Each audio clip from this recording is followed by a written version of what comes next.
Buenos días, mi nombre es David Sierra, estudiante de Derecho de la Universidad de La Guajira.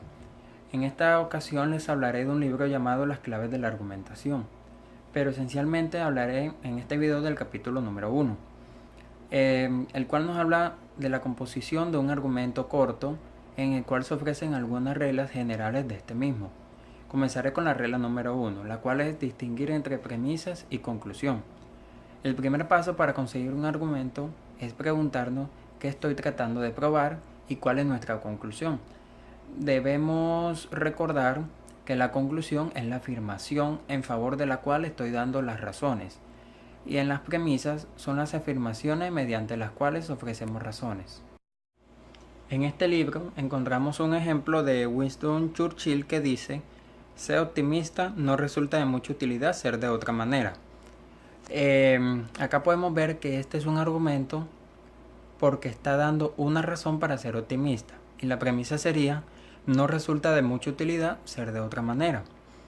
Cuando queremos usar argumentos como un medio de indagación, podemos comenzar tan solo con la conclusión que queremos defender, y antes que nada exponerla con claridad. Si queremos seguir el ejemplo anterior, que debemos ser verdaderamente optimistas, debemos decirlo así de explícito.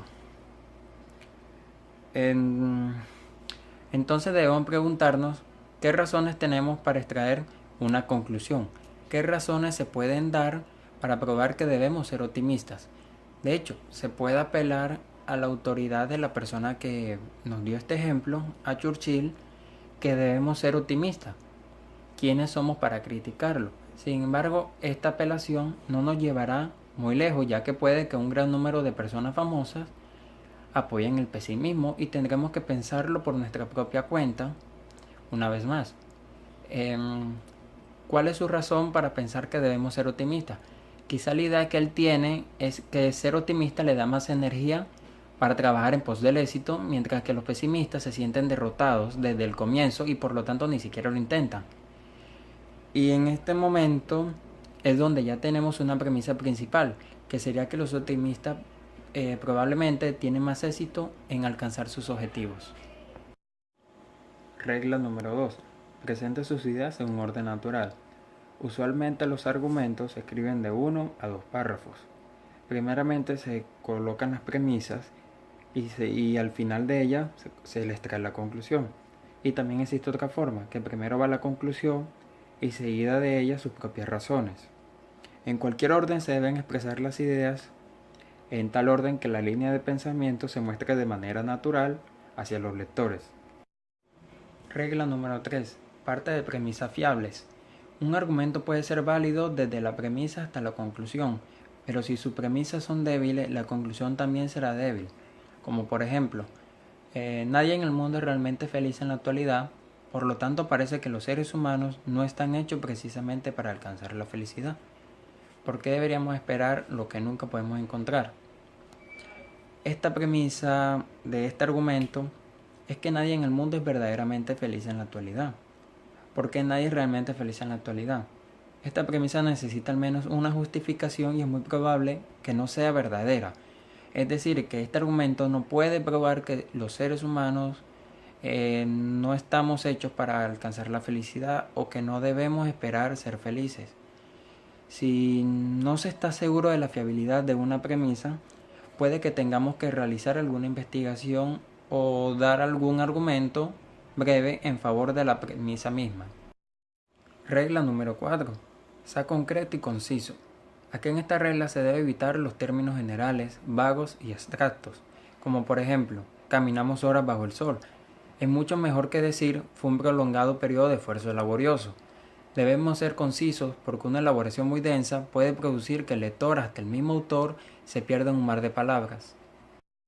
Regla número 5. Evitar un lenguaje emotivo. No debemos hacer que nuestros argumentos parezcan buenos, caricaturizando a nuestros oponentes, ya que por lo normal las personas defienden su posición por razones serias y sinceras. Debemos tratar de entender las opiniones aun cuando parezcan estar equivocadas. En concreto, se debe evitar el lenguaje cuya única función sea la de influir en las emociones, como por ejemplo, tras permitir que sus antaños orgullosos trenes de pasajeros cayeran, vergonzosamente en el olvido, América está moralmente obligada a restablecerlo ya. Supuestamente, este es un argumento para restablecer el servicio de los trenes de pasajeros, pero no ofrece ninguna prueba para llegar a esta conclusión. Acá lo que se puede apreciar es una carga emocional de palabras gastadas. Regla número 6. Use términos consistentes.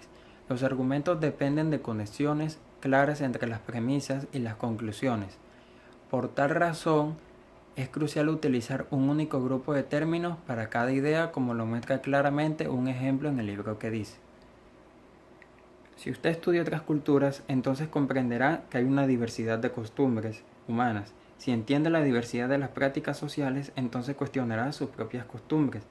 Si le surgen dudas acerca de la manera en que tiene que actuar, entonces se volverá más tolerante.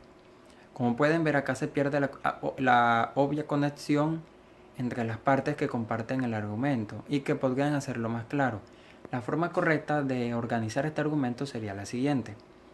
Si usted estudia otras culturas, entonces comprenderá que hay diversidad de costumbres humanas. Si comprende que hay una diversidad de costumbres humanas, entonces cuestionará sus propias costumbres. Entonces se volverá más tolerante. Por lo tanto, si usted estudia otras culturas, se volverá más tolerante. Regla número 7. Use un único significado para cada término. La tentación opuesta es usar una sola palabra en más de un sentido. Esta es la falacia clásica en la ambigüedad, como podemos ver en el siguiente ejemplo. Las mujeres y los hombres son física y emocionalmente diferentes. Los sexos no son iguales. Entonces y por lo tanto el derecho no debe pretender que lo seamos. Este argumento puede parecer válido a primera vista, pero funciona con dos sentidos diferentes de la palabra. Igual, es verdad que los sexos no son física y emocionalmente iguales, en el sentido en que igual significa idénticos, y al decir igualdad ante la ley, se refiere a merecer los mismos derechos y oportunidades.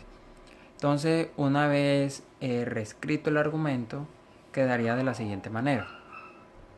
Las mujeres y los hombres no son física y emocionalmente idénticos, por lo tanto las mujeres y los hombres no merecen los mismos derechos y oportunidades.